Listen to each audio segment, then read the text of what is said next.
हूं शिल्पी और स्वागत है आपका हमारे चैनल यूएई खबर में। शुरू करते हैं आज के ताज़ा बुलेटिन, लेकिन उससे पहले यूएई और देश दुनिया की तमाम बड़ी खबरों को सबसे पहले जानने के लिए आप हमारे चैनल को सब्सक्राइब करके बेल आइकन पर जरूर क्लिक करें। तो अब खबरों में आगे बढ़ते हुए हम सबसे पहले नजर डालते हैं आज के हेडलाइंस पर, फिर जानेंगे खबरों को विस्तार से।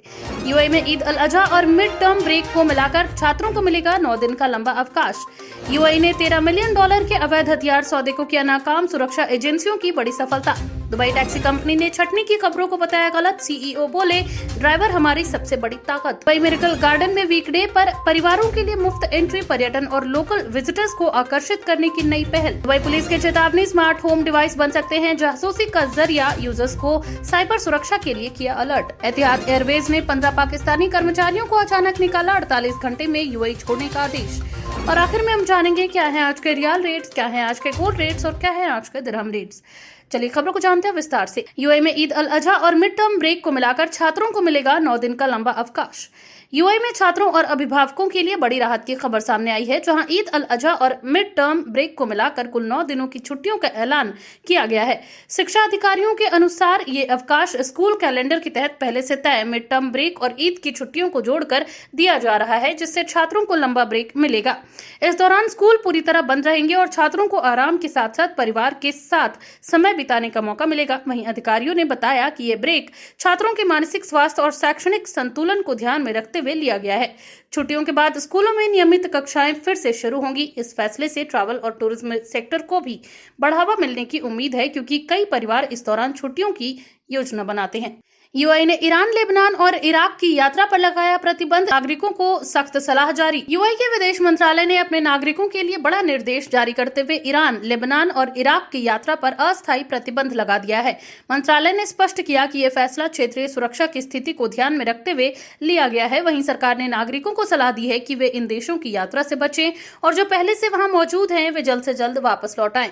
इसके अलावा नागरिकों को अपने लोकेशन को रजिस्टर करने और दूतावास के साथ संपर्क में रहने के निर्देश भी दिए हैं। ये कदम सुरक्षा को प्राथमिकता देने के उद्देश्य से उठाया गया है, ताकि किसी भी संभावित खतरे से नागरिकों को बचाया जा सके। मंत्रालय ने कहा कि हालात सामान्य होने पर ही इस प्रतिबंध की समीक्षा की जाएगी। यूएई ने $13 मिलियन के अवैध हथियार सौदे को किया नाकाम, सुरक्षा एजेंसियों को बड़ी सफलता। यूएई की सुरक्षा एजेंसियों ने एक बड़ी कार्रवाई करते हुए करीब $13 मिलियन के अवैध हथियार सौदे को विफल कर दिया है। अधिकारियों के अनुसार ये ऑपरेशन एक संगठित नेटवर्क के खिलाफ चलाया गया था, जो अवैध हथियारों की खरीद फरोख्त में शामिल था। इस कार्रवाई के दौरान कई संदिग्धों को गिरफ्तार किया गया है और बड़ी मात्रा में हथियार जब्त किए गए। अधिकारियों ने बताया कि यह नेटवर्क अंतर्राष्ट्रीय स्तर पर सक्रिय था और यूएई में सुरक्षा के लिए गंभीर खतरा बन सकता था। सरकार ने इस ऑपरेशन को देश की सुरक्षा के लिए अहम उपलब्धि बताया है और कहा है कि कानून व्यवस्था को बनाए रखने के लिए ऐसे ऑपरेशन आगे भी जारी रहेंगे। जुड़ा यूएई के डिजिटल फिशरीज सिस्टम से मछली उद्योग में पारदर्शिता और ट्रैकिंग होगी मजबूत। यूएई के फुजैरा अमीरात ने अब देश के डिजिटल फिशरीज सिस्टम में शामिल होकर मछली उद्योग में बड़ा कदम उठाया है। इस सिस्टम के जरिए मछलियों की पकड़ से लेकर बाजार तक की पूरी प्रक्रिया को ट्रैक किया जा सकेगा। इस पहल का उद्देश्य समुद्री संसाधनों की सुरक्षा, पारदर्शिता बढ़ाना और अवैध मछली पकड़ने पर रोक लगाना है। अधिकारियों का कहना है कि इससे मछुआरों, व्यापारियों और उपभोक्ताओं को लाभ मिलेगा। यह डिजिटल सिस्टम मछलियों की गुणवत्ता और स्रोत की जानकारी भी सुनिश्चित करेगा, जिससे उपभोक्ताओं का भरोसा बढ़ेगा। साथ ही ये पहल यूएई की ब्लू इकोनॉमी को मजबूत करने की दिशा में एक महत्वपूर्ण कदम मानी जा रही है। दुबई टैक्सी कंपनी ने छटनी की खबरों को बताया गलत, सीईओ बोले ड्राइवर हमारी सबसे बड़ी ताकत। दुबई की प्रमुख परिवहन सेवा कंपनी दुबई टैक्सी कंपनी ने कर्मचारियों की छटनी को लेकर चल रही अटकलों को पूरी तरह खारिज कर दिया है। कंपनी के ग्रुप सीईओ मंसूर रहमा अल फलासी ने स्पष्ट कहा कि कंपनी ने किसी भी स्तर पर वर्कफोर्स में कटौती नहीं की है और सभी सेवाएं सामान्य रूप से संचालित हो रही हैं। सीईओ ने बताया कि हाल ही में क्षेत्रीय तनाव और अंतर्राष्ट्रीय हालात की वजह से ट्रैवल और मोबिलिटी डिमांड में कुछ उतार चढ़ाव जरूर देखा गया है, लेकिन इसका असर कंपनी के संचालन पर नहीं पड़ा है। उन्होंने कहा कि हमारी सेवाएं टैक्सी, बस, लिमोजीन, ई-हेलिंग और डिलीवरी सभी क्षेत्रों में पूरी तरह चालू है और कहीं भी कोई व्यवधान नहीं है। कंपनी ने छटनी करने के बजाय अपनी रणनीति में बदलाव किया है। उदाहरण के तौर पर एयरपोर्ट रूट्स जैसी कम मांग वाली सेवाओं से वाहनों को हटाकर उन्हें शहर के अंदर छोटी दूरी की राइड्स में लगाया गया है, जहां मांग स्थिर बनी हुई है। सीईओ ने यह भी कहा कि ड्राइवर कंपनी की सबसे महत्वपूर्ण संपत्ति है और कंपनी हर परिस्थिति में उनके साथ खड़ी है। उन्होंने भरोसा दिलाया कि भविष्य में भी रोजगार सुरक्षित रहेगा और कंपनी नई तकनीक और स्मार्ट मोबिलिटी के जरिए अपने विस्तार पर काम करती रहेगी। शेख हमदान का संदेश, दुबई की आत्मा उसके लोग हैं, निवासियों की एकता, सहनशीलता और योगदान को बताई असली ताकत। दुबई के क्राउन प्रिंस शेख हमदान बिन मोहम्मद अल मखतूम ने हाल ही में एक प्रेरणादायक संदेश देते हुए कहा कि दुबई की असली पहचान उसकी इमारतों, तकनीक या आर्थिक ताकत से नहीं बल्कि यहाँ रहने वाले लोगों से बनती है। उन्होंने इस बात पर जोर दिया कि दुबई एक ऐसा शहर है जहां अलग अलग देशों, संस्कृतियों और धर्मों के लोग मिलकर शांति और सम्मान के साथ रहते हैं। शेख हमदान ने आगे कहा कि यहाँ के निवासी न केवल शहर के विकास में योगदान देते हैं बल्कि मुश्किल समय में भी एक दूसरे का साथ देकर एक मजबूत समाज का निर्माण करते हैं।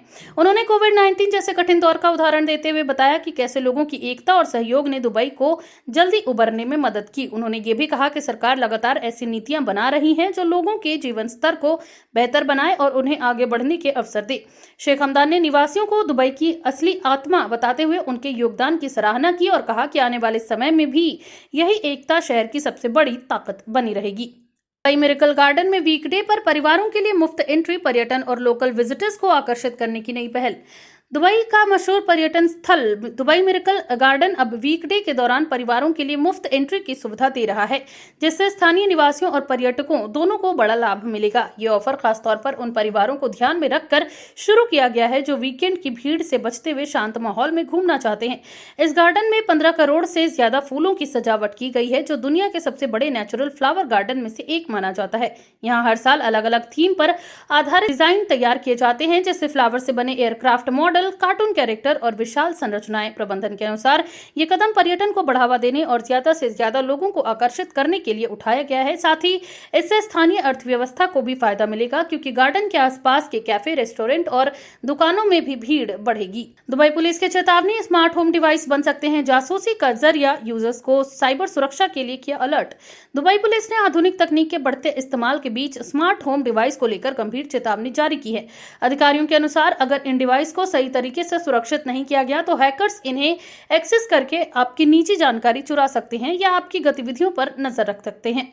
Smart camera, voice assistant, smart door lock और अन्य इंटरनेट से जुड़े उपकरण आजकल तेजी से लोकप्रिय हो रहे हैं, लेकिन इसके साथ साइबर खतरे भी बढ़ रहे हैं। पुलिस ने कहा कि कई मामलों में पाया गया है कि कमजोर पासवर्ड या आउटडेटेड सॉफ्टवेयर के कारण हैकर्स आसानी से इन डिवाइस में घुसपैठ कर लेते हैं। नागरिकों को सलाह दी गई है कि वे मजबूत और यूनिक पासवर्ड का उपयोग करें, 2 फैक्टर ऑथेंटिकेशन सक्षम करें, नियमित रूप से सॉफ्टवेयर अपडेट करें और केवल विश्वसनीय ब्रांड की डिवाइस ही खरीदें। इसके अलावा अनजान लिंक या संदिग्ध नेटवर्क से कनेक्ट होने से बचने की भी हिदायत दी गई है। दुबई के स्कूलों में शुरू हुए स्मार्ट और फ्लेक्सिबल ट्रांसपोर्ट विकल्प छात्रों की सुरक्षा और सुविधा को मिलेगा नया स्तर। दुबई के कई स्कूल अब छात्रों के लिए आधुनिक और लचीले ट्रांसपोर्ट विकल्प शुरू कर रहे हैं, जिससे रोजाना की यात्रा पहले से ज्यादा सुरक्षित और सुविधाजनक हो जाएगी। इस नई पहल में smart bus system, on demand ride service और रियल टाइम ट्रैकिंग जैसी सुविधाएं शामिल है। इन सेवाओं के जरिए अभिभावक मोबाइल ऐप के माध्यम से अपने बच्चों की लोकेशन ट्रैक कर सकते हैं और बस के आने जाने का सटीक समय जान सकते हैं। इससे सुरक्षा के साथ साथ समय की भी बचत होगी। स्कूल प्रशासन का कहना है कि ये सिस्टम खासतौर पर उन परिवारों के लिए फायदेमंद है जिनकी दिनचर्या व्यस्त रहती है। साथ ही ये पहल ट्रैफिक भीड़ को कम करने और पर्यावरण पर सकारात्मक प्रभाव डालने में भी मदद करेगी। एतिहाद एयरवेज ने 15 पाकिस्तानी कर्मचारियों को अचानक निकाला, 48 घंटे में यूएई छोड़ने का आदेश। यूएई की प्रमुख एयरलाइन एतिहाद एयरवेज से जुड़ी एक बड़ी और चौंकाने वाली खबर सामने आई है, जहां अबू धाबी में काम कर रहे 15 पाकिस्तानी कर्मचारियों को अचानक नौकरी से निकाल दिया गया और उन्हें सिर्फ 48 घंटे के भीतर देश छोड़ने का आदेश दे दिया गया। रिपोर्ट्स के अनुसार ये कार्रवाई बेहद तेजी से और सामान्य एचआर प्रक्रिया के बिना की गई। कर्मचारियों को आधिकारिक नोटिस देने के बजाय सीधे इमिग्रेशन ऑफिस बुलाया गया, जहां उन्हें यूएई छोड़ने का निर्देश दिया गया। इस समूह में कई अनुभवी कर्मचारी भी शामिल थे, जिनमें से कुछ ने एयरलाइन में लगभग 15 से 20 साल तक काम किया था। अचानक लिए गए इस फैसले ने उन्हें आर्थिक और पारिवारिक रूप से बड़ी मुश्किल में डाल दिया, क्योंकि इतने कम समय में व्यवस्था करना बेहद कठिन होता है। सबसे बड़ी बात यह है कि कंपनी की ओर से इस फैसले को लेकर कोई भी स्पष्ट कारण नहीं बताया गया है। इससे न सिर्फ प्रभावित कर्मचारियों में बल्कि खाड़ी देशों में काम कर रहे पाकिस्तानी समुदाय के बीच भी चिंता बढ़ गई है। अब जानते हैं क्या है आज के रियाल रेट्स। तो आज एक सऊदी रियाल के मुकाबले 25.30 रुपया है, जो कि पिछले दिन 25.26 रुपए पर थी। वहीं एक सऊदी रियाल के मुकाबले आज 40.49 नेपाली रुपये है, जो कि पिछले दिन 40.48 नेपाली रुपये पर था। वहीं एक सऊदी रियाल के मुकाबले आज 32.71 बांग्लादेशी टका है, जो कि पिछले दिन 32.71 बांग्लादेशी टका पर था। वहीं एक सऊदी रियाल में आज 74.32 पाकिस्तानी रुपी है, जो कि पिछले दिन 74.20 पाकिस्तानी रुपी था। वहीं एक सऊदी रियाल के मुकाबले आज 25.30 भूटानी करेंसी है, जो कि पिछले दिन 25.26 भूटानी करेंसी पर थी। क्या है आज के गोल्ड रेट्स? तो यूएई में सोने की कीमतों में लगातार उतार चढ़ाव जारी है, जहां यूएई में आज 18 कैरेट सोने का दाम 422.75 दिरहम प्रति ग्राम है, जो कि पिछले दिन 422.25 दिरहम प्रति ग्राम पर था।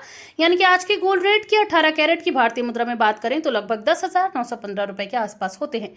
वहीं यूएई में आज 22 कैरेट सोने का दाम 514.25 दिरहम प्रति ग्राम है, जो कि भारतीय मुद्रा में लगभग 13,277 रुपए होते हैं, जो कि पिछले दिन 514.50 दिरहम प्रति ग्राम पर था। वहीं यूएई में आज 24 कैरेट सोने का दाम 555.50 दिरहम प्रति ग्राम है, जो कि पिछले दिन 554.75 दिरहम प्रति ग्राम पर था। वहीं आज 24 कैरेट सोने का दाम की भारतीय मुद्रा में बात करें तो लगभग 14,342 रुपए होते हैं। क्या है आज के दिरहम रेट? तो आज एक यूएई दिरहम के मुकाबले 25.82 रुपया है, जो कि पिछले दिन 25.83 रुपए थी। वहीं एक यूएई दिरहम के मुकाबले आज 41.33 नेपाली रुपी है, जो कि पिछले दिन 41.16 नेपाली रुपये पर था। वहीं एक यूएई दिरहम के मुकाबले आज 33.41 बांग्लादेशी टका है, जो कि पिछले दिन 33.35 बांग्लादेशी टका पर थी। वहीं एक यूएई दिरहम के मुकाबले आज 75.89 पाकिस्तानी रुपी है, जो कि पिछले दिन 75.91 पाकिस्तानी रुपये पर था। वहीं एक यूएई दिरहम में आज 25.83 भूटानी करेंसी है, जो कि पिछले दिन 25.77 भूटानी करेंसी पर थी। तो ये थी आज की तमाम ताजा अपडेट्स। ऐसी और खबरों को जानने के लिए बने रहिए यूएई खबर के साथ। धन्यवाद।